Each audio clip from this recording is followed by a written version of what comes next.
Bueno, disculpen, tuve que reiniciar el teléfono. Vamos a empezar de nuevo.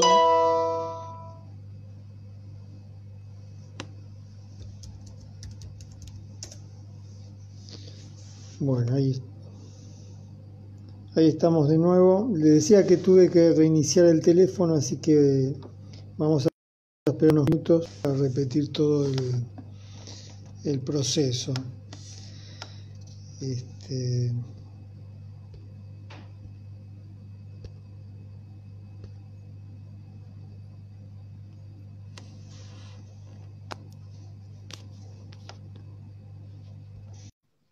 Bueno, hola Octavio, vi que estaban Connie, no sé si quienes estaban antes volvieron a entrar. Bueno, estoy esperando que entre Vero y comenzamos.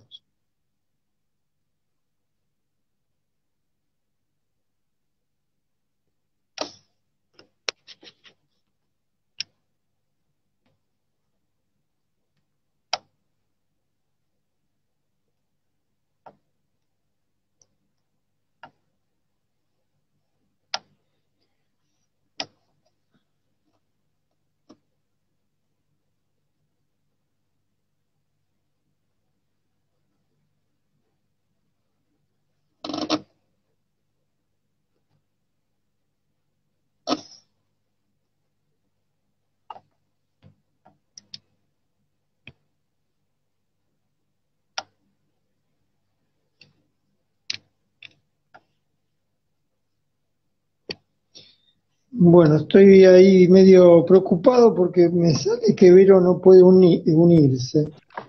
Buenas, ahí Ahí, enganchamos, ahí estamos. bueno, por fin, ¿cómo estás, Vero? Bien, bien, bien.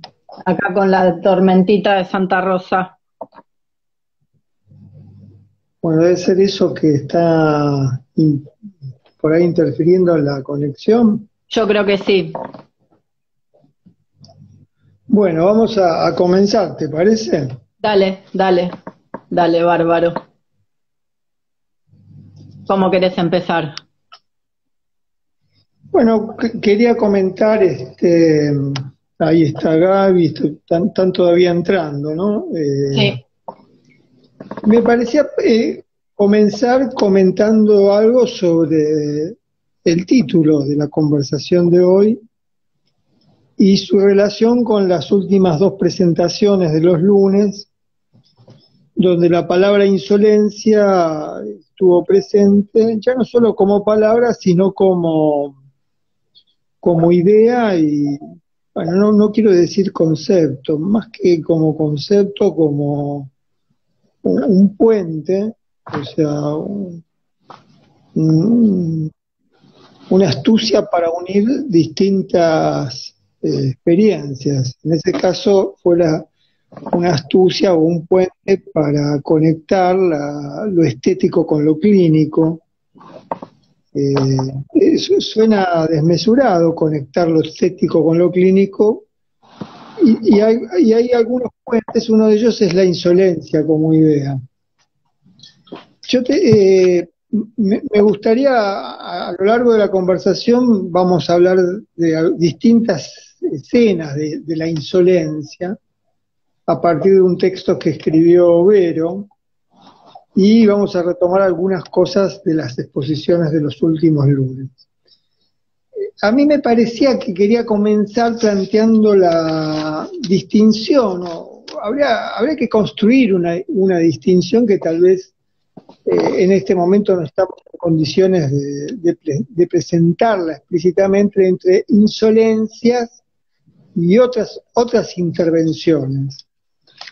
Este, una que me parece importante es distinguir la insolencia de la transgresión. Eh, eh, Teniendo en cuenta que la transgresión es una infracción ante una ley, ante una normativa. Incluso eso lo vamos a pensar, entiendo por lo que hablamos esta tarde, de algunas cuestiones que incumben, no sé, son propias de la vida escolar. Si se trata de transgresiones o de insolencia. La transgresión necesita una ley y de alguna manera su relación es de tratar de hacerle trampas a la ley. Hay una ley que podríamos decir que está como oponiéndose o expresando una resistencia a un deseo, y hay un deseo que quiere transgredir a la ley. Pero habría que decir que de ese modo la transgresión refuerza la prohibición. La transgresión necesita de la prohibición, y la transgresión en la infracción, en la trampa o en el desliz fuera de la ley no plantea una contraproductividad, sino plantea, se somete al mundo de la ley. Este tema de lo que podríamos llamar la contraproductividad, que es una expresión que tiene origen en dos pensadores franceses, primero en Bataille y después en Foucault, en ese orden de esa idea de que un movimiento, una acción contra un sistema no sea el de la transgresión o de la infracción o de la trampa, sino que se oponga al sistema con otra productividad que tenga la misma fuerza que la producción que tiene el sistema, o el mundo social que coercitivo, una productividad que tenga la misma fuerza que la coerción, que pueda competir y disputar, ¿no? Es decir, la transgresión no disputa el orden de las cosas, solo lo transgrede, por decir así. Y la otra idea es distinguir la insolencia, lo que queremos llamar insolencia, de la inmoralidad, ¿no? La inmoralidad habría que pensarla en el sistema de Sade, ¿no? La idea de construir otra moral, la idea de situarse en otra moral, y ahora que digo Sade, me parece que el gran autor, el gran pensador de la inmoralidad en las sociedades burguesas, en las sociedades capitalistas, es un gran director de cine que se llama Pier Paolo Pasolini. Y digo esto porque en Adínata se acaba de publicar una entrevista que hizo Juan Carlos de Brasi a Pasolini una vez cuando lo encontró en el Festival de Cine de Mar del Plata. ¿Recordás, Vero, qué año fue? En los encuentros no me acuerdo, pero la publicación de esas entrevistas fueron en el 80 y en el 83. Creo que durante los 70 fueron los dos encuentros. Sí, el encuentro fue en uno de los festivales de cine de Mar del Plata en los 70 y el otro fue en Bolonia antes de los 80. Recomiendo, es un diálogo sobre el problema de la moral y la estética como estrategia, o como, preferiría más que estrategia, como astucia para poner al desnudo la hipocresía moral, ¿no? El Marqués de Sade, hay un trabajo de Lacan que se llama Kant con Sade, donde hay también está plantea el problema de la moral y la inmoralidad, que no es lo mismo que la transgresión. La inmoralidad plantea otra moral, la transgresión necesita esa ley, esa moral para transgredirla. En ese sentido, el sistema con el tiempo gestiona las transgresiones, les da una zona de posibilidad, y se vuelve un mercado también. La insolencia, en principio, habría que pensarla desde otro lugar, ¿no? ¿Qué otro lugar? Bueno, eso queda como por ahí para el desarrollo de esta conversación. En las presentaciones que hicimos planteamos la insolencia como el desvío de la costumbre o la la visibilidad de lo coercitivo o de la violencia, la puesta en escena de esa violencia, en ese sentido la insolencia como performática, así planteamos algunas intervenciones clínicas en esa presentación y así nos referimos a la obra de Webby, como una insolencia performática que en la obra de Webby trata de poner, de conmover la impasibilidad, la indolencia. La insolencia tiene un plan, tiene un programa político, hay una política en la insolencia que no hay en la transgresión. La insolencia busca una común insolencia para su política. Y hay algo que habría que pensar, otra idea que habría que pensar es la ironía, como un modo de la insolencia, y menciono la ironía porque entre nosotros hay un gran escritor que ha sido pensado como el gran ironista del siglo XX, que es Borges.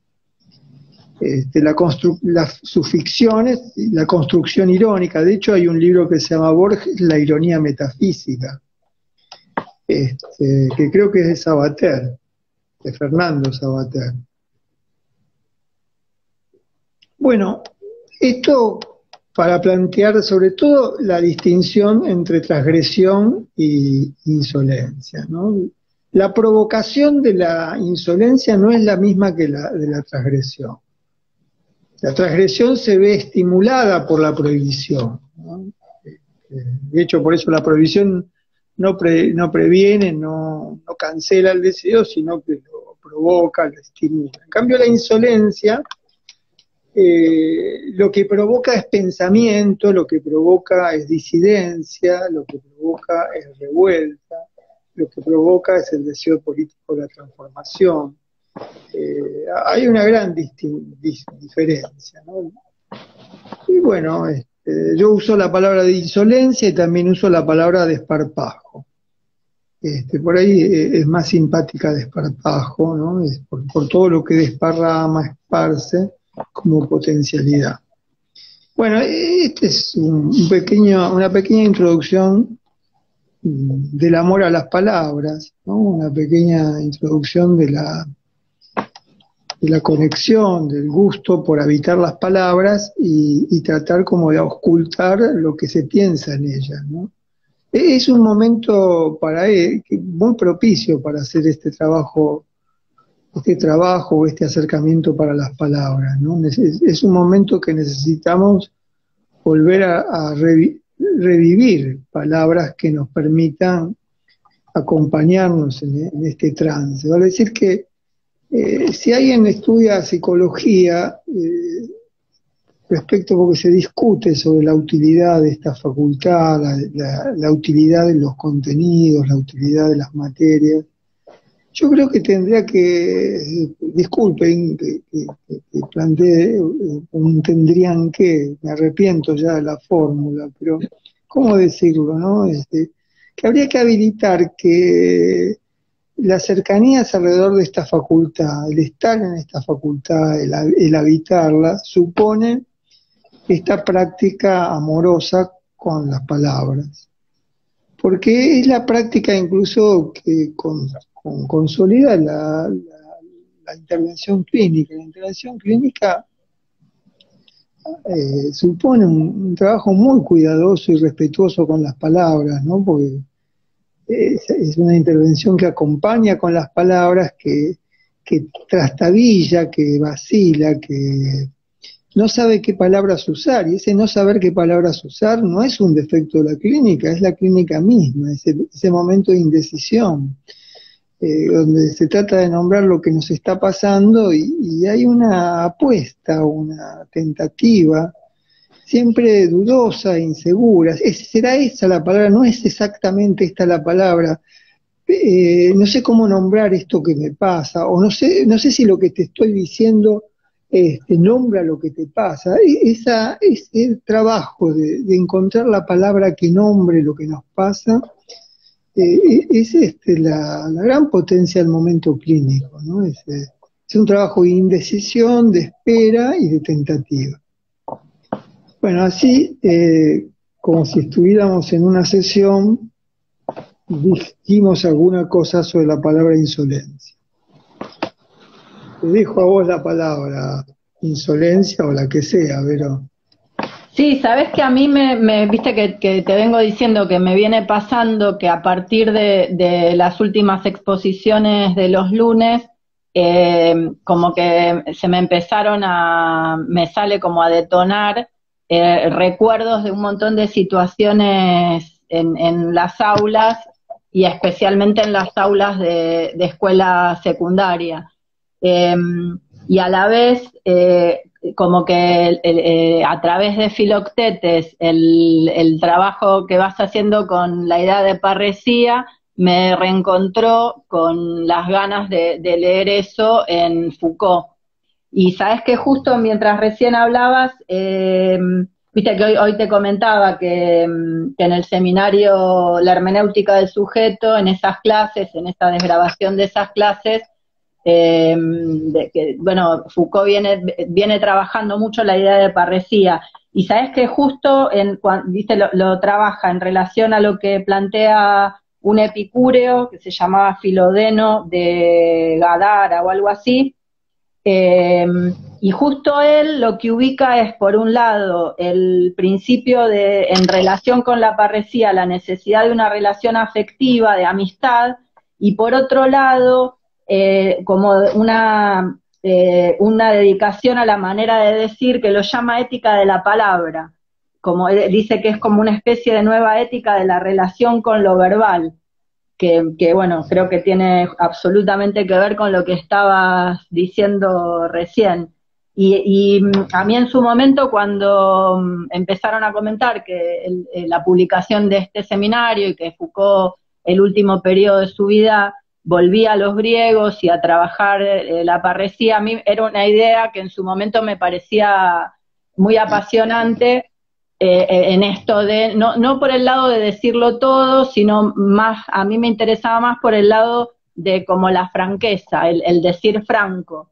Y me pasó muchas veces en escuelas secundarias que, como en juego con aquella canción de Calamaro, Honestidad Brutal, yo ubicaba que muchas veces pibes y pibas tenían esa capacidad de no medir lo que decían, al extremo, no sé, de presentarse en mesas de finales y un profesor que le preguntase si había estudiado y contestar directamente que no, o sea, ni siquiera recurriendo a la estrategia de no decir no como para aprovechar en algo la presencia en esa mesa de diciembre o de febrero. Entonces nada, la parresía a mí me llevaba por ahí, y cuando también empezaste a trabajar en relación con Diógenes, la idea de insolencia, nada, me vinieron un montón de escenas diferentes, pero que en las que sentía como esta necesidad, que es lo que decías en un principio, de situar, digamos, lo instituido o el territorio o el escenario donde esas insolencias puedan ser posibles, porque para la insolencia en sí misma, sola, suelta, no tendría sentido sino como efecto de lo que provoca una situación. Vos lo nombrabas como desvío de la costumbre, pero para poder situar la insolencia hace falta situar de dónde se desvía. Que como bien decías, no sería lo mismo que la transgresión, porque la transgresión quedaría al servicio de la ley y la reforzaría, sería como la vereda opuesta, pero que sostiene eso que a veces se necesita o se busca o se intenta desestimar. Y hoy te comentaba, muchas veces discutíamos hacia fines de los 90, en torno al 2001, yo en ese momento trabajaba en una escuela de Pompeya y teníamos varias discusiones con grupos de profes, tutores, tutoras, de qué considerar transgresión, porque a veces el automático de, qué sé yo, una piba que putea, el automático es decir, estás faltando el respeto, estás transgrediendo las normas del buen decir. Y muchas veces pasaba que esa manera de decir era costumbre en el barrio, en su casa, como que lo que quedaba por fuera era la escuela. Y no había intención de transgredir ley alguna, porque no había tampoco instalada ley alguna en torno a lo que se podía o no se podía decir. Sí, hay algunas acciones en la escuela son pensadas como transgresión y no les corresponde ese nombre, ¿no? Simplemente, bueno, después vamos a hablar del vivir en paralelo, ¿no? A veces en la escuela conviven culturas paralelas y hay una cultura que trata de colonizar a otra, ¿no? O acallarla o disciplinarla. Más que disciplinarla, callarla. Y quería decirte una cosa aprovechando lo que volvés a traer de la parresía.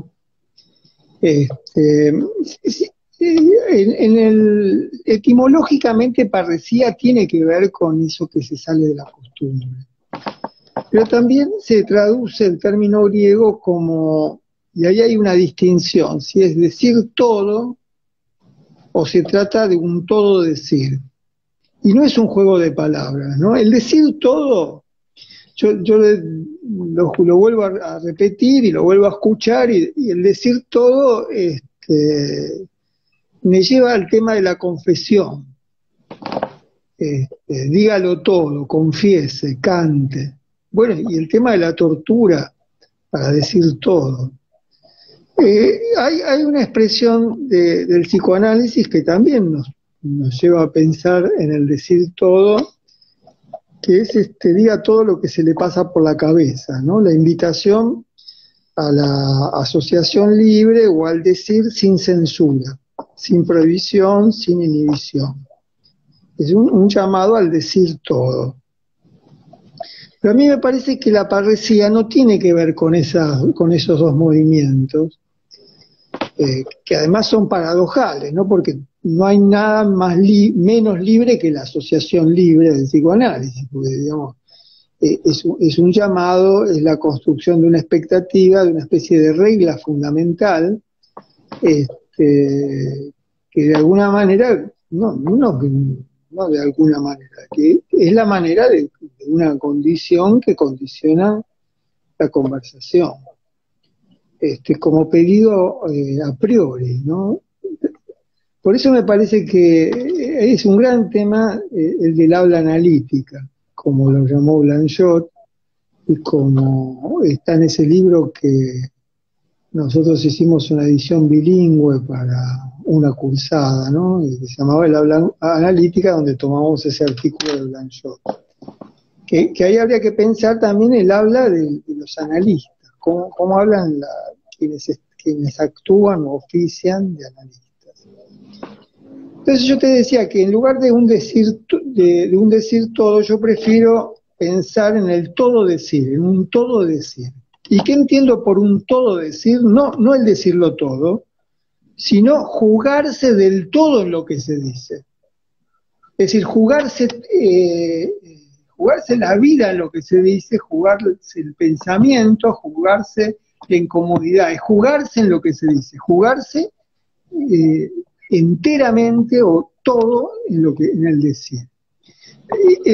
El jugarse en el todo decir lleva por un lado al riesgo de ese jugarse, y también a la encarnación, a un decir encarnado, apasionado. Ese es otro punto, ¿no? La pasión.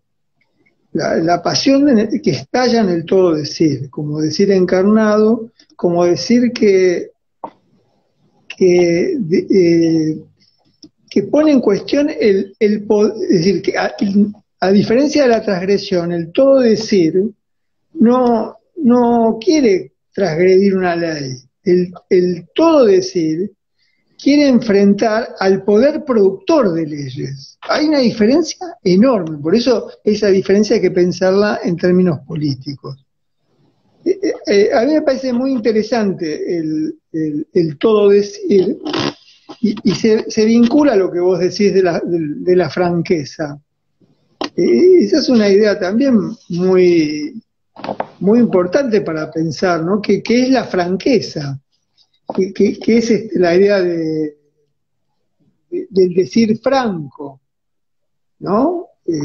¿Qué significa? Es decir, es un decir que no está planteando el engaño, que no está planteando la trampa y que no está planteando la infracción, ¿no?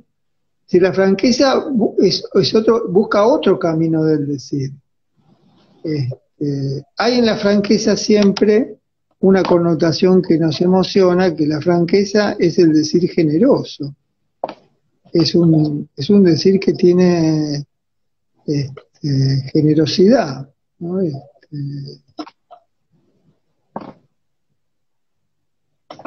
Sí, a mí ahí con esto último de la franqueza, pensaba también en escenas en las que me ha tocado intervenir como psicóloga, donde a veces como caminaba lugares delicados en el punto de por ahí se producía alguna situación, sí, de transgresión, y muchas veces la visión de algunos directivos era pedirme que averigüe, digamos, la judicialización de la función, digamos, pedirme que funcione tratando de averiguar quién fue el culpable o quién robó la bicicleta o no sé, cosas por el estilo.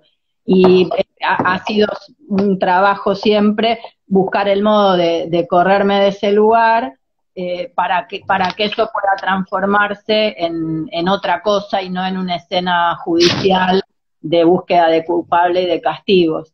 Y una vez que la relación con estudiantes y que la función de psicóloga, por lo menos en una de las escuelas en las que me tocó trabajar, estaba como ya instalada, pasaba muchísimas veces que desde lugares de mucho cuidado, estudiantes que sabían de esa situación problemática se acercaban a contar, pero no desde el lugar de la denuncia, ni siquiera desde la confesión, sino sabiendo que esa información podía ayudar a que la cosa como se resolviese de la mejor manera posible y evitando sanción y expulsión.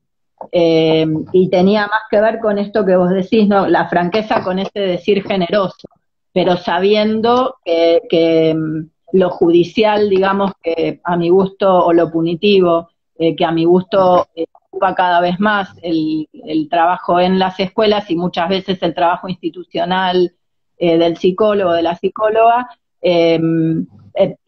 como que ese decir generoso permitía como construir alguna cosa habitable de esa situación.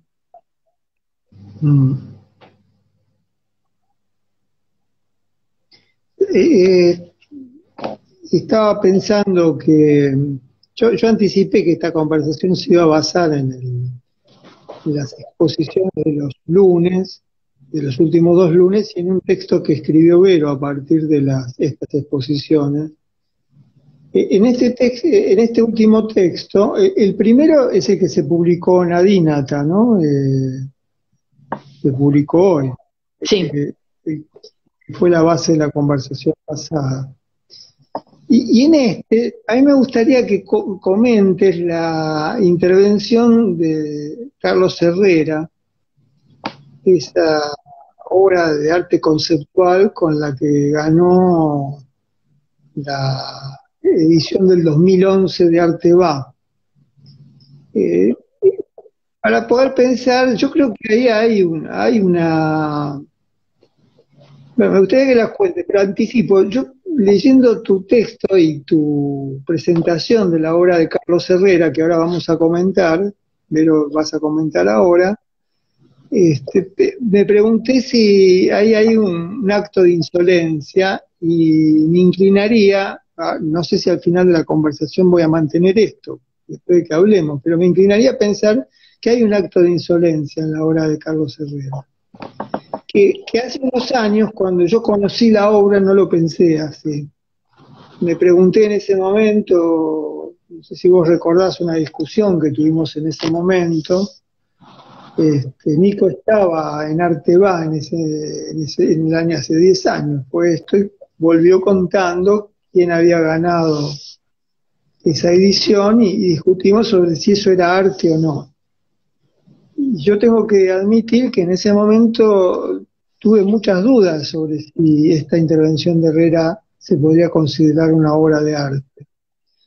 10 años después estoy inclinado no solo a pensar que es una obra de arte, sino que es una obra que tiene una gran insolencia con el movimiento artístico contemporáneo, ¿no? Que no es una transgresión, sino que es una puesta en cuestión de todo el sistema de producción de valoración estética. Bueno, con esta introducción espero que haya como bastante curiosidad por escuchar en qué consistió la obra de Carlos Herrera, que debe tener ahora, no sé, un poquito más de 40 años, ¿no? 45 años. Nació en el 76. Bueno, 45 años. Yo sabes que el primer lunes que hablaste de Filoctetes, que ubicabas las cuestiones de Ledor, me vino casi inmediatamente, recordé esta obra. Incluso recordé, me acuerdo que Nico contaba, ¿no?, el efecto que provocaba en lo que es Arteba, que es como la movida del arte selecto y consagrado. Recuerdo otras intervenciones que han habido de los terroristas o de otros colectivos que intervienen en este borde que sería lo estético-político para disputar y discutir ese tipo de movidas que, bueno, que tiene que ver con las corporaciones, con Petrobras, que, insisto, sucede en la sociedad rural. Recuerdo lo que contaba Nico, de cómo la obra consistía, se llamaba Autorretrato sobre mi muerte, y consistía en que en un rincón había una bolsa, algo transparente, donde adentro estaba doblado un conjunto de ropas y un par de zapatillas apenas asomando, y dentro de las zapatillas había calamares, que a lo largo de los días que duraba Arteba se iban pudriendo e iban largando un olor que inundaba y ocupaba todo el espacio. Y recuerdo que Nico comentaba que el olor era muy, muy, muy parecido al olor a cementerios, y ayer estuve como revisando distintos reportajes a Carlos Herrera, y bueno, él hizo toda una investigación para encontrar qué olor era el que más traía el olor a cementerio. Y encontré también que comentaba que la elección decidida de qué objetos estar en la bolsa, decía que hay un par de zapatillas, dice, que usé hasta último momento, una remera que compré para mi cumpleaños, un par de medias que quiero mucho. Esos elementos son de algún modo mi ofrenda, lo que queda de mí, lo que dejo de mí en esa bolsa. Pero la obra también abre otras lecturas posibles. Que bueno, esta es la parte que a mí en general me interesa mucho de este tipo de obras de arte neoconceptual o arte conceptual que proliferan en los sentidos que se pueden atribuir. Y me acuerdo que en aquel momento vos lo relacionabas con la marcación que hacía la gente que vivía en la calle del espacio, digamos, de la propiedad del espacio en la calle, en relación con la ropa y demás. Y bueno, y Herrera dice que estas otras lecturas tienen que ver con la posibilidad no solo de estar bien muerto acá en la feria y luego transformarme en basura. Ese es un poco el eslogan que apoya mi autorretrato: estar 6 días muerto en la feria y luego ser basura. Además de esa situación, también tengo en cuenta el espacio que puede ocupar el olor a muerte, los metros cuadrados. Y bueno, obviamente la obra provocó un montón de reacciones distintas. Esta discusión, ¿no? Si era vuelve a traer estas discusiones, si eso no es arte, y bueno, finalmente ganó el premio de los 50.000 pesos de ese momento de Petrobras. Sí, que es un modo en que capturaron la obra, ¿no? Porque premiarla, es decir, una obra que se proponía poner en cuestión el sistema del arte como mercado, ¿no? Eso que él dice, ¿no? Estoy muerto acá en la feria, es decir, el artista como el personaje asesinado, el personaje moribundo o en descomposición en una feria de arte. No olviden que Arte van los grandes galeristas de la Argentina. Un espacio en Arte Va puede salir hoy 100 mil dólares, 150.000 dólares. Y entonces quienes se exponen ahí tienen que vender obras que supongan una ganancia, es decir, pagar los gastos y obtener una ganancia. Vale decir que es el lugar donde circula las grandes fortunas de este país, ¿no?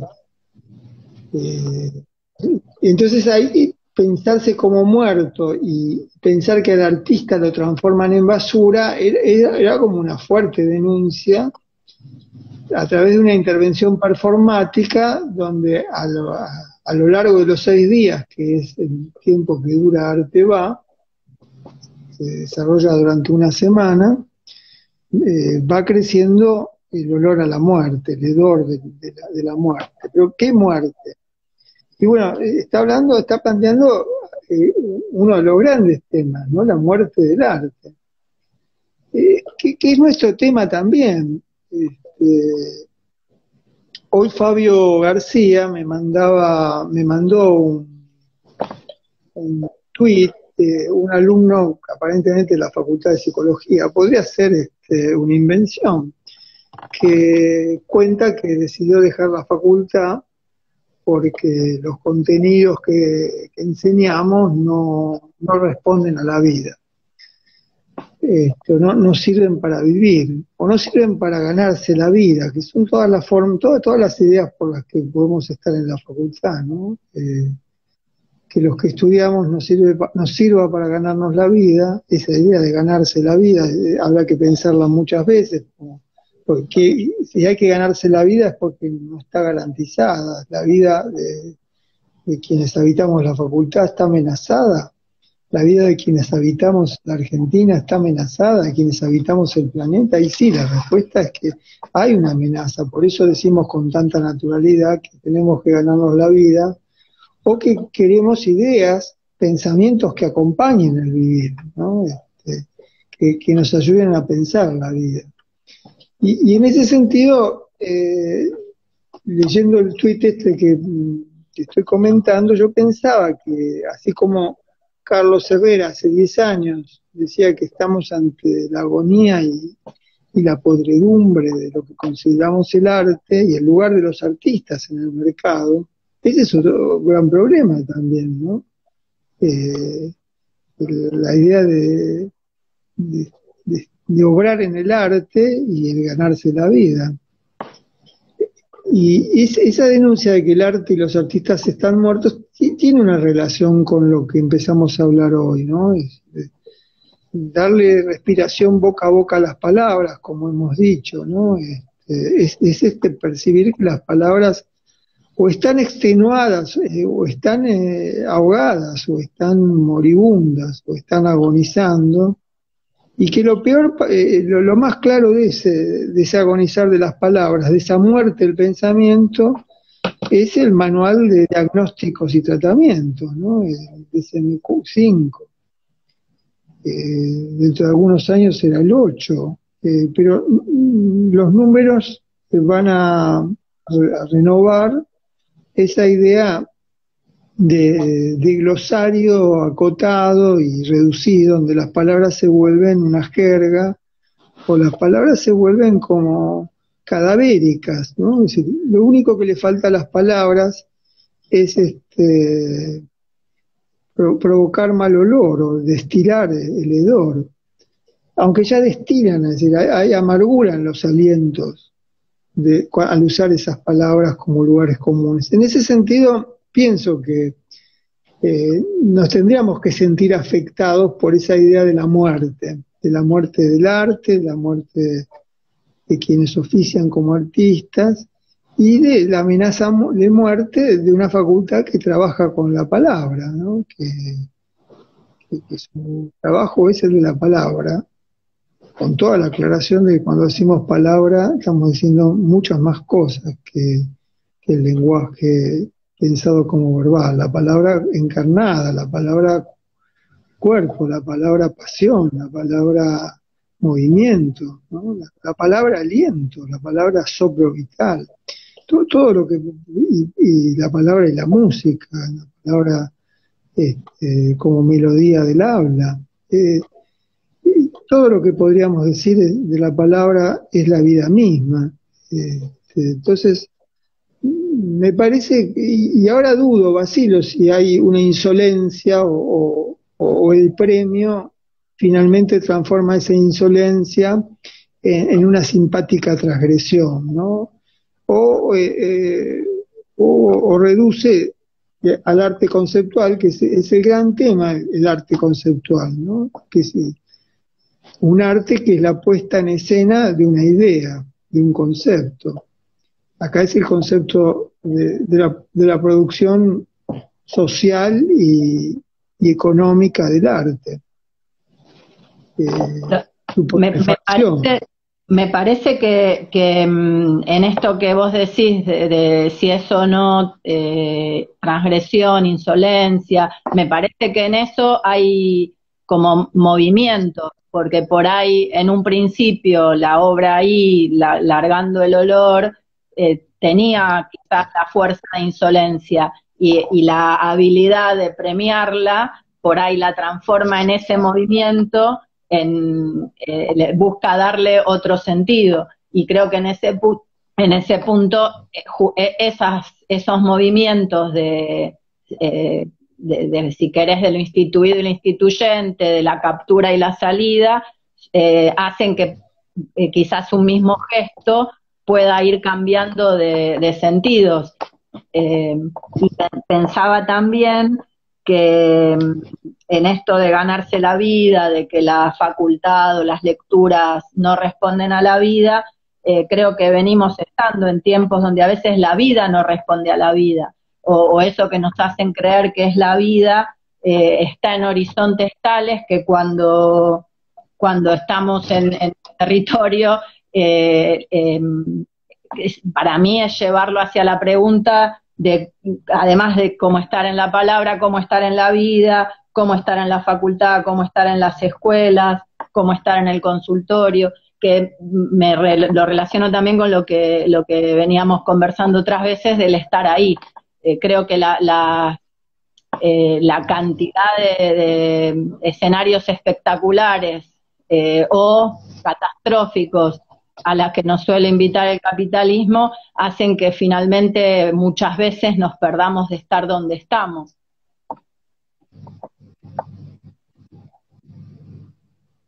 Sí, sí. La pregunta que haces es la pregunta que tenemos sobre la que tenemos que gravitar, o la pregunta sobre la que todo gravita, que es cómo estar en la vida. Acá Fernando dice la muerte de la clínica, el lugar de la clínica en el mercado versus el dar tiempo. Y sí, es muy inquietante utilizar la expresión el lugar de la clínica en el mercado. Esa proximidad entre el estar en la vida y estar en el mercado tiene que ser inquietante, nos tiene que inquietar. ¿Se puede estar en la vida sin estar en el mercado? Es inquietante esa pregunta. Entonces, en la pregunta, el comentario de Fernando, esa proximidad entre clínica y mercado es explosiva. Del otro lado queda el tiempo, el dar el tiempo. El mercado cronometra el tiempo, ¿no? Lo mide, lo mesura, lo cobra, cuánto vale tu hora. El dar tiempo no es dar una hora cronometrada o una hora evaluada. ¿Qué es el dar tiempo, no? Es el dar el estar, como dice Vero, el estar ahí. Es muy inquietante esa proximidad entre mercado y clínica. Incluso Mechi de estar en algún reportaje también que publicaron en La Nación, ante una crítica que hacía el artista a la cuestión del dinero, el reportero le pregunta que si, bueno, si entonces iba a devolver el dinero del premio. Y él le dice, no, tengo un montón de cosas que pagar, yo esto no lo hice por el dinero, pero si el dinero está, lo voy a poder usar y aprovechar para hacer otras cosas. Pero ahí como pillo el reportero queriendo pinchar, ¿no?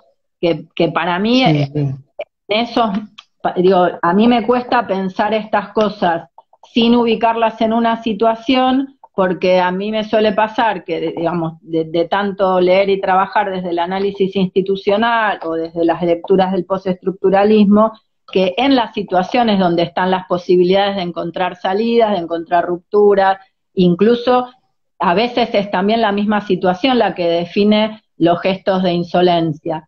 Me estoy acordando ahora de una escena que muchas veces cuento, de los 90, donde los pelos de colores no se acostumbraban a ver, y donde insistía el problema que las escuelas suelen tener con las viseras, ¿no? Que piden todo el tiempo que se saquen las viseras, bueno, ahora desde hace un tiempo también que asumen la forma de las capuchas. Y en ese momento yo trabajaba en el Vieites, en el turno, eso creo que pasó en el turno mañana, y me acuerdo en un hueco de un pasillo, justo en una esquina de un pasillo, venía caminando un pibe y lo cruza el jefe de preceptores. El pibe venía con una visera y enojado le dice, pero por favor sáquese la visera. El pibe se saca y tenía los pelos colorados, rabiosos, teñidos, y quedó destartalada, porque esa orden cayó al segundo que el pibe la obedeció, y quedó para mí ahí con un gesto sin querer, pero que se lo puede pensar desde la insolencia. Se saca la visera y tiene los pelos rojos. Exacto. Y entonces quedó destartalada la prohibición de usar visera. Debajo de la visera había otra, porque no estaban prohibidos los pelos de colores. Pero tampoco estaban bien vistos. Sí, sí.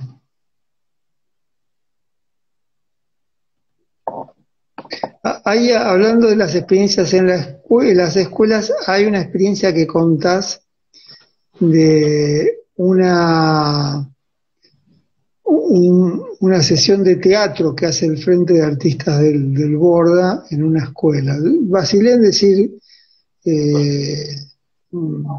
sesión de teatro, pero sí, tal vez lo dije para plantear, ampliar y extender la idea misma de sesión, que es otra de las cosas que estamos proponiendo pensar, ¿no? La extensión clínica o la clínica como una extensión de la imaginación, la extensión imaginativa de la clínica. En ese sentido, pensar que el Frente de Artistas del Borda va a ser o se ofrece como una sesión teatral en una escuela es una pequeña, ¿no? Guarda una pequeña intencionalidad de extender la palabra sesión. Y que, por supuesto que la palabra sesión tiene muchos lugares de expresión, ¿no? En el jazz, todos sabemos que se utiliza la palabra sesión, Es una palabra que queremos por la clínica, pero que necesita una extensión imaginativa, ¿no? Bueno, aquí hay una experiencia muy bien relatada donde se acercan los manicomios y las escuelas, y vos haces una reflexión sobre qué es lo que... Bueno, primero describís qué ocurrió ahí y haces una reflexión al final sobre esa proximidad entre escuela y manicomio. ¿Querés contar la experiencia?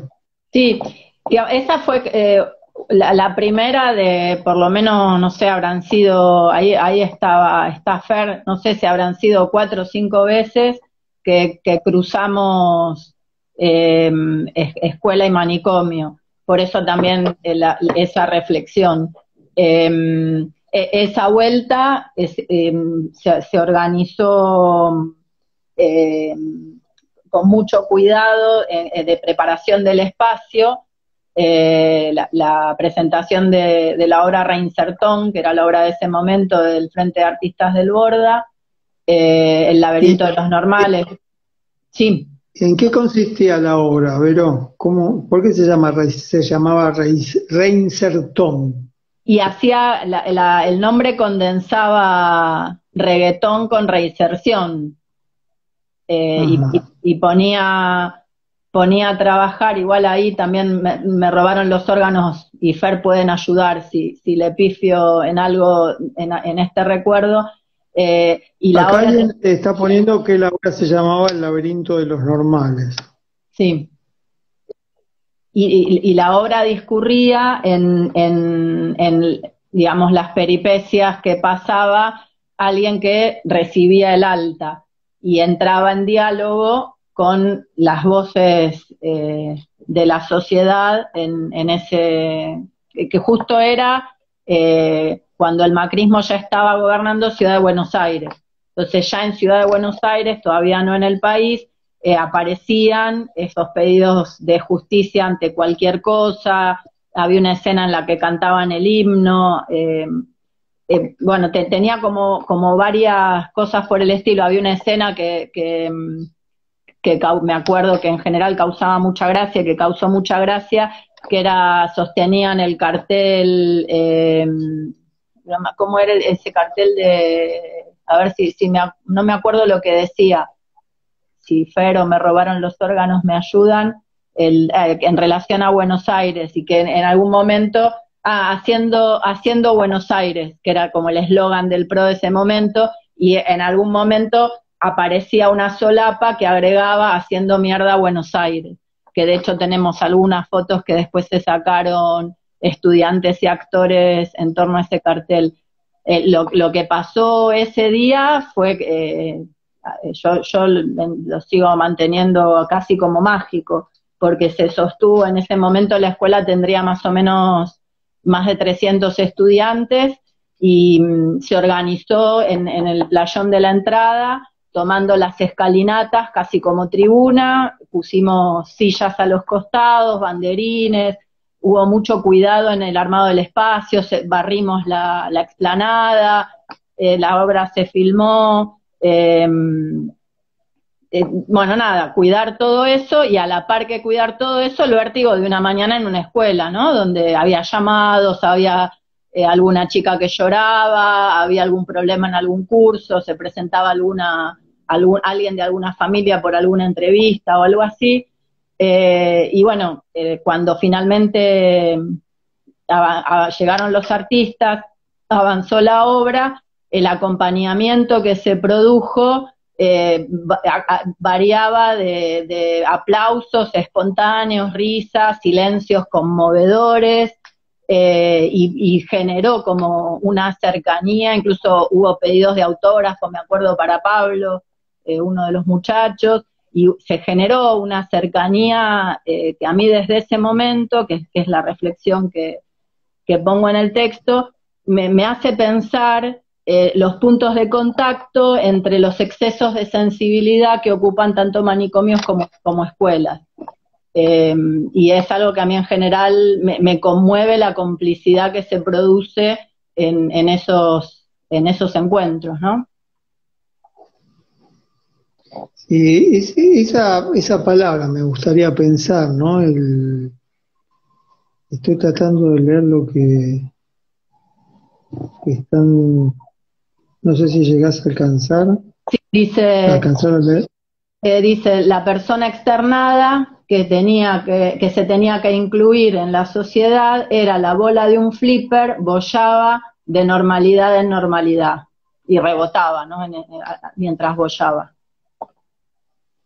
De normalidad en normalidad, ¿no? Como una afectividad que no encuentra lugar en el Mm. mundo de la normalidad. Ese es el gran problema que nosotros planteamos, ¿no? A qué normalidad hay que volver cuando se sale de un manicomio? Por eso, como decíamos el lunes, el tema no es solo terminar con los manicomios, es poner en cuestión las sociedades, el tipo de recepción de afectividad que hay en las ciudades en las que vivimos. Que si no hay un común vivir que sea capaz de alojar la demasía, las demasías les va a pasar como a estas escenas que se están contando acá, ¿no? Una bola que boya o que rebota este, entre el mundo de las normalidades. Y quería hacer una observación sobre el lugar de público en la escuela, los estudiantes como público, y lo que podríamos llamar las reacciones, que sería como los afectos que ponen en marcha, que otro modo de decir es que despiertan. Es como si el afecto que despierta una acción, como si la afectividad estuviera en estado de adormecido.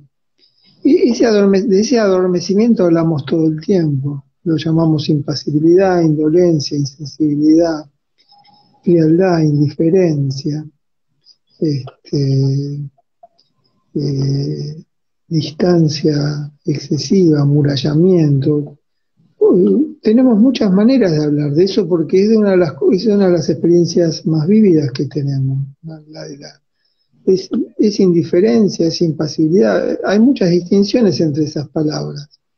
Pero hay un momento donde hay algo que se desliza, ¿no? Se desliza o irrumpe, ¿no?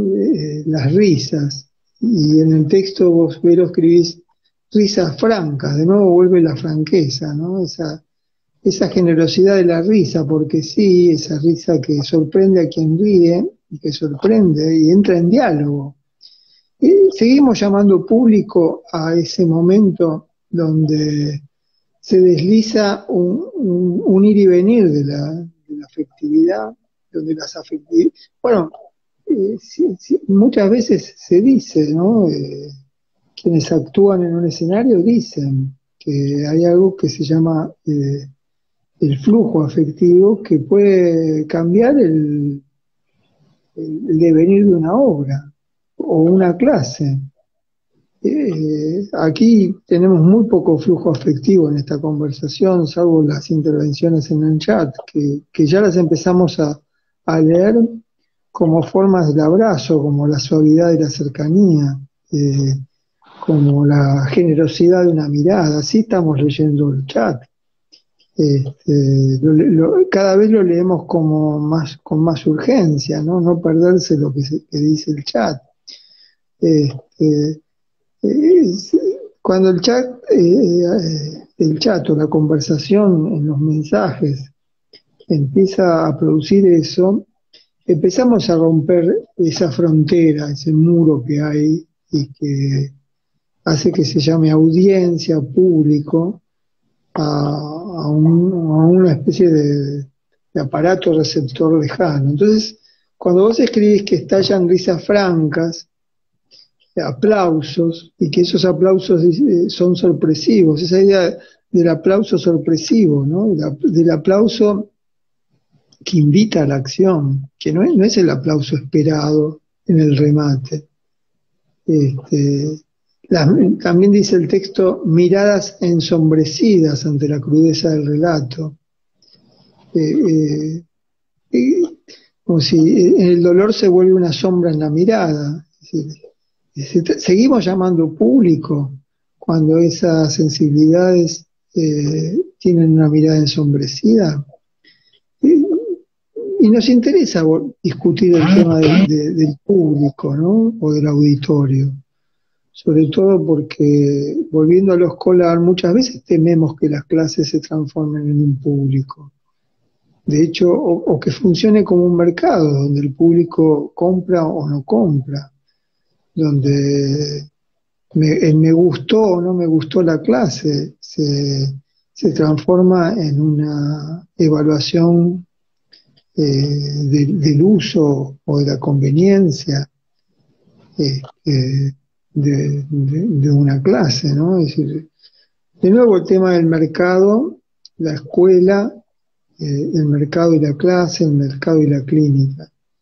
Y el momento en donde el mercado podría temblar, ¿no? Cuando estalla una risa franca, y el mercado después aprovecha eso y dice obra cómica, la promociona así, o comedia, o sátira que te hará reír, o parodia, que ahí ya es cuando el mercado empieza como a capturar, pero esto fue algo que escapó al mercado, ¿no?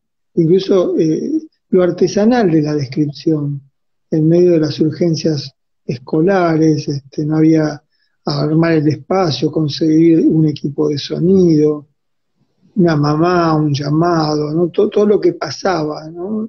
La cámara que se apagaba, una alumna que llora, los artistas que tardan en llegar, el recreo, ¿no? Que desafía la organización, todo ese barullo, ¿no? Escapa al mercado, ¿no? Ese estado de barullo que después lleva a un común estar de amorosa complicidad. Y que la complicidad devenga amorosa entre la escuela y el manicomio es algo que desafía el mercado, ¿no? La complicidad amorosa, que no es la complicidad de la conveniencia, ni la complicidad de la compra y venta, y que se desata, como si hubiera estado anudado esa capacidad de amor, y de pronto se desata la potencia amorosa del estar ahí. Seguimos llamando público a ese momento donde se desata la potencia amorosa del estar ahí, del querer estar ahí. Eso que hablábamos la vez pasada, ¿no? Esa pregunta, ¿estoy donde quiero estar? ¿Estoy en este momento en donde quiero estar? Esa es una pregunta que a veces tiene la respuesta.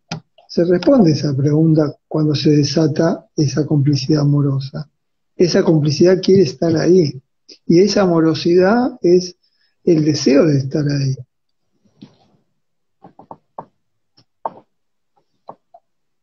Hay algo que ahora me doy cuenta que al estar escrito en un sentido impersonal no queda dicho, que es que todo ese armado estaba sostenido entre varias presencias, ¿no? Yo por ahí funcionaba de cara visible, pero justo en ese momento me acuerdo trabajaba Nico en la escuela, en el proyecto donde armamos esta presentación, pero pasaban, de hecho también no está dicho ahí, pero la cámara y la filmación la hizo una mamá de un compañero de la escuela de una de mis hijas, que se había acercado en algún momento a dar una charla en el cole y que al enterarse de esto pidió permiso a ver si se podía sumar a grabar. Y también pasaba que había gente que caminaba por el parque y que se quedaba mirando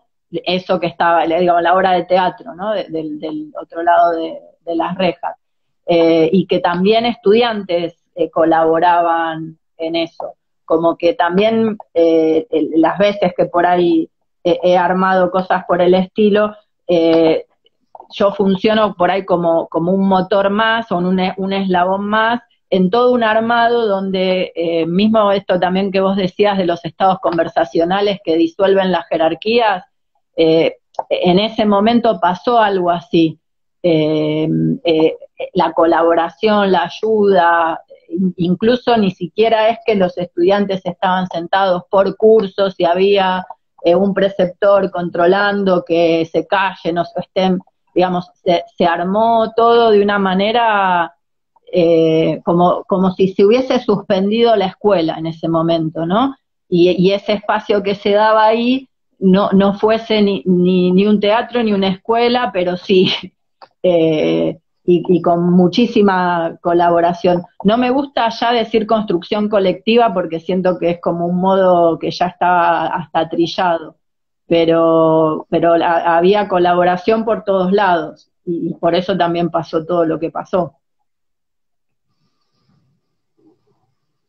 Y estaba pensando cómo pensar eso que se llama o se suele llamar construcción colectiva. En la idea de construcción colectiva hay un intento de acentuar o advertir que no es una realización individual. Este, y siempre nos llama la atención que sea necesario plantear que una producción es colectiva, que una escena es colectiva, que una situación es colectiva, ¿no? ¿Por qué aclarar que es colectiva? Eh, tendríamos que estar ante una obviedad, que no hay ninguna escena del vivir, del común vivir, que no sea en común. Eh, la idea de colectivo, ¿no? Es decir, alguna vez me ha parecido que la idea de colectivo cierra lo común, ¿no? Ya le da una forma, completa la forma o redondea una forma, ¿no? Mientras que lo común me parece que plantea el lugar de de algo más dispersivo. La experiencia que contás tiene algo de dispersivo, ¿no? Hay algo de situación alborotada, ¿no? Del nerviosismo alborotado y de la presencia alborotadora del Frente de Artistas del Borda en la escuela. El alboroto, ¿no? El alboroto o la algarabía, que es la alegría del momento alborotado, tienen la forma en común, pero participan de ese común distintas segmentaciones, ¿no? Que hay quienes participan de la puesta en escena por simpatía, por invitación, hay quienes participan de la escena, incluso de la experiencia con desdén o indiferencia o molestia o aburrimiento. Entonces, en esa construcción, la seguimos llamando construcción, ¿no? Porque hay muchas construcciones a la vez y hay muchos modos de estar en común ahí, un común estar muy disperso, lleno de dispersiones. Solo por eso, es decir, la idea de construcción colectiva, entendemos que se refiere y se opone a la idea de lo individual, pero tenemos ganas siempre de decir algo más, ¿no? Que hay frustración también en esa experiencia, ¿no? Hay quienes tal vez se terminaron quejando, hay quien habrá sentido que se perdió el tiempo esa mañana, y hay quienes como vos siguen viviendo esa mañana o ese día con un recuerdo con vida. No sé cómo fue la palabra que usaste cada vez que pensás en esa experiencia. ¿Recordás hace un rato cuando la presentabas? No me acuerdo. Pero el sentido era lo estoy diciendo mal, que es como es lo que pasa cuando uno quiere repetir una intervención, que ahora lamenta no haber prestado más atención a esa palabra que dijiste. Así pasa en la situación clínica, ¿no? Muchas veces uno se empieza a acordar de que escuchó algo que quiere evocar y falla al evocarlo, ¿no? Pero bueno, dijiste algo que tenía que ver con la emoción que este momento dejó en vos, imborrable, como única. Y así como volviste ese momento así, en ese estar ahí, seguramente se vivió de otra manera, ¿no? E incluso eso que muchas veces repetimos, que Gombrowicz en esa hermosa conferencia que se llama Contra los poetas, plantea que se aplaude cuando se aplaude, ¿no? Esa coincidencia del aplauso, hay afectividades con un gran arco de dispersión, ¿no? Como sentimientos y emotividades que no sienten ni se emocionan del mismo modo, sin embargo aplauden. Por eso esa vacilación al usar la palabra colectivo. Está muy bien vacilar, hay que vacilar con esas palabras que no dejarlas de usar porque se han vuelto un lugar común. Porque el dejarlas de usar es pasar a otra palabra que empieza a cumplir esa función ya desgastada de la anterior. No, hay que usarlas reponiendo toda la vacilación. Pero eso da mucho trabajo. Y uno no quiere estar todo el tiempo haciendo ese trabajo de reponer lo vacilante, lo tembloroso, lo estremecido, que ha quedado desgastado por el uso de una expresión. La palabra colectivo, si no lo transformamos en el micro en los que nos subimos en la ciudad, que viene de ahí también, ¿no? Viene de esa pluralidad que está de alguna manera contenida. La palabra colectivo es una palabra que queremos, y colectiva también, son palabras que queremos mucho, pero hay que reponerle esa vacilación. Y ni que hablar de la palabra construcción.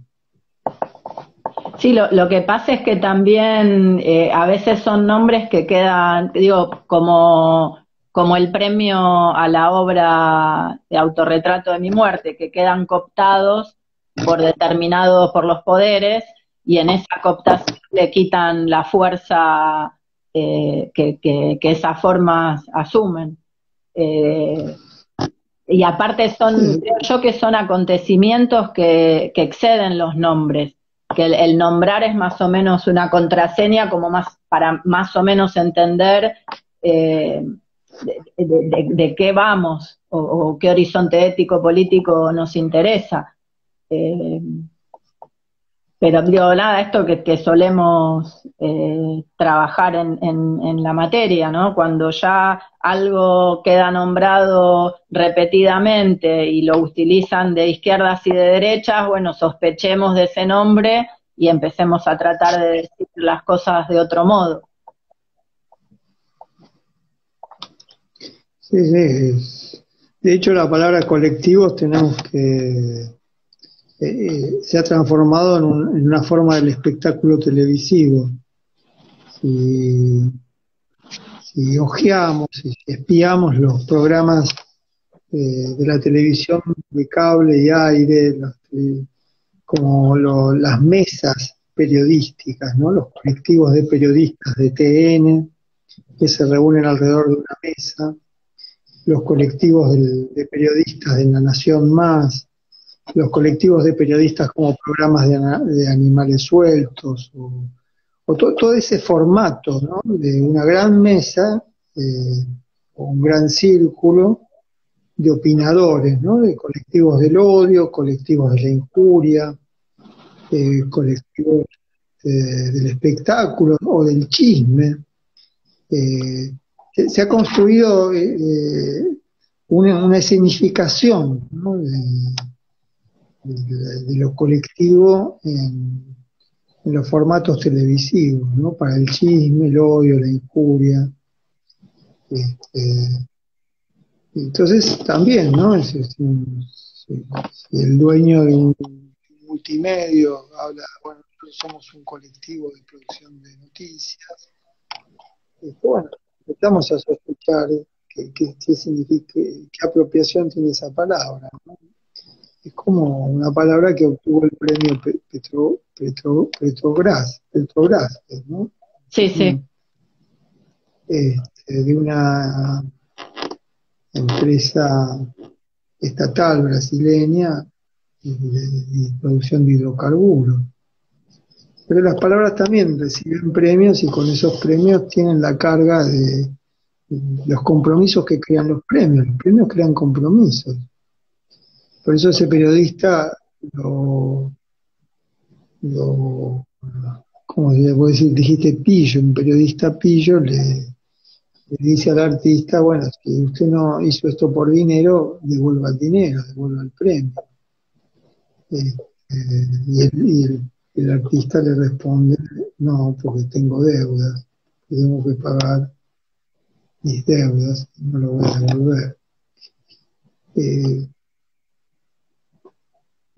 Cuando las palabras son premiadas, pasa lo mismo, ¿no? Tienen compromisos y tienen que excusarse. Habría que pensar cuáles son las palabras premiadas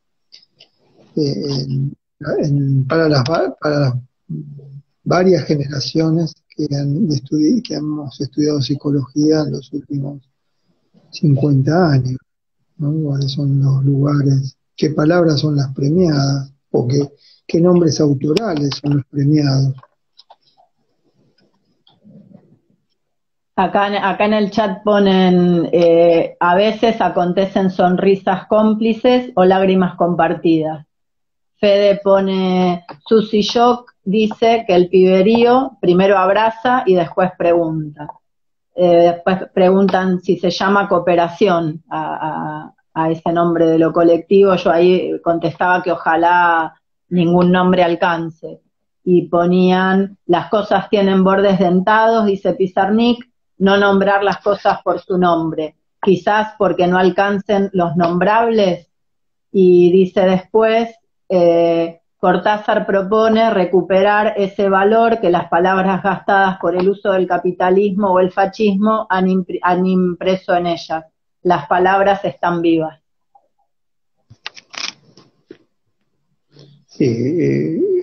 Es una gran alegría la complicidad que tenemos en este espacio, ¿no? Un estado de conversación, ¿no? Donde entran Cortázar, Pizarnik. Es una conversación muy querida esa, ¿no? Construir una conversación como esta que estamos teniendo los miércoles, a las que se van sumando, ¿no? Como las grandes conversaciones de la literatura. Sí, a mí algo que... Sí. Una cosita quería decir, conversaciones y la literatura, ¿no? Algo ha digitalizado la palabra ensayística, la palabra teórica. Muchas veces nos refugiamos, es un modo de refugiarse, Cortázar o Pizarnik.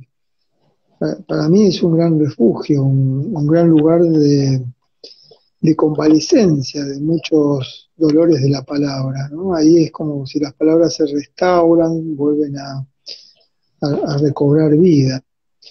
Me preocupa que, aunque muchas veces aparecen aquí también citas teóricas, ¿no? Pero en este momento pensé, bueno, también nos gustaría que la teoría cumpla esa misma función que cumple la literatura muchas veces.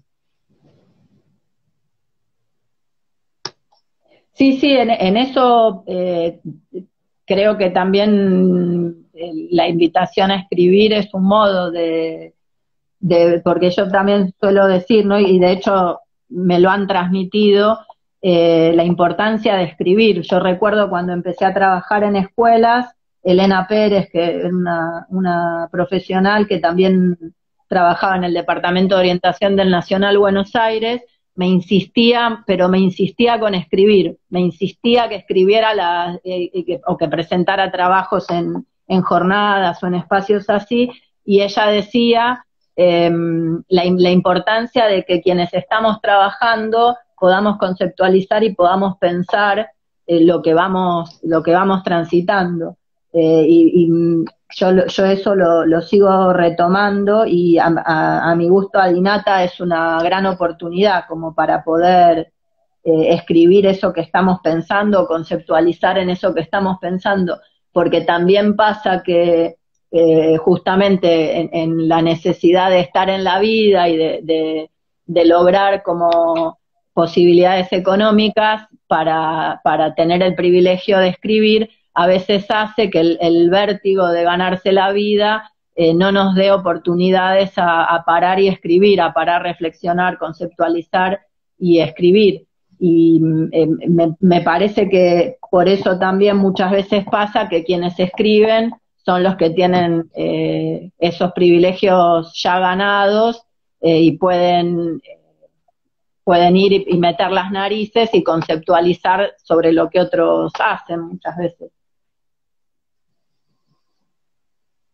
Aprovecho que mencionás a Dínata para decir que acaba de cumplir un año en esto, o va a cumplir un año en unos días, y que, bueno, que tiene relación con el escribir, ¿no? Y también con este intento de también aportar algo a ese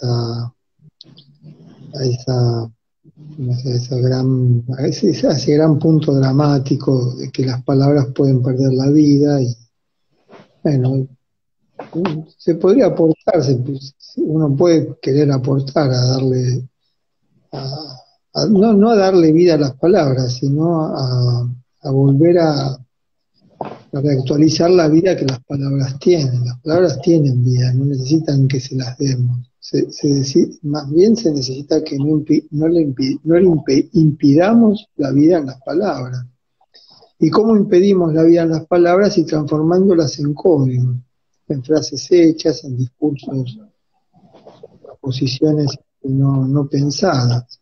La vida de las palabras se actualiza con el pensamiento, que cuando el pensamiento vuelve a visitar a las palabras, o mejor dicho, vuelve a celebrar el pensamiento que hay ya en las palabras. Las palabras son, todas las palabras habría que pensarlas como una apuesta conceptual, una apuesta de arte conceptual. Cada palabra es una obra de arte conceptual. No es solo una palabra. Dali acá pone que escuchemos la vida que tienen las palabras.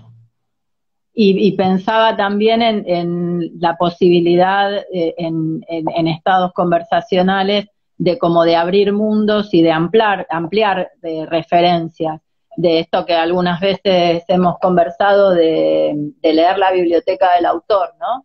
Y de leer que en Pizarnik está Rimbaud, está Lautréamont, y está Molina, están tantos otros, y poder también saltar hacia esas otras lecturas para que además de Susillok, Pizarnik y Cortázar, que ya les conocemos, podamos entrar en otros mundos, ¿no?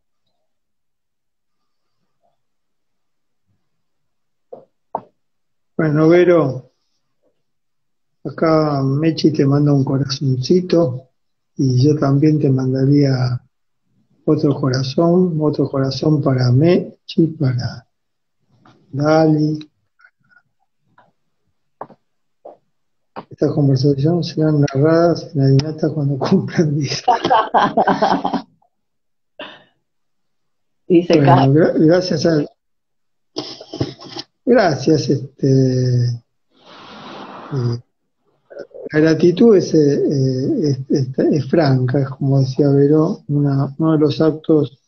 Si la gratitud no es un acto de complacencia o un cálculo de interés, la gratitud tiene ese sentido que se necesita, que es la franqueza.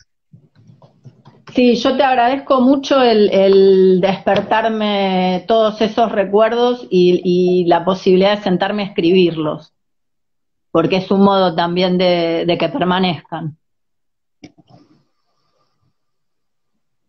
Bueno, beso grande, Vero, beso grande a todas las emotividades que nos acompañaron y bueno, hasta el miércoles.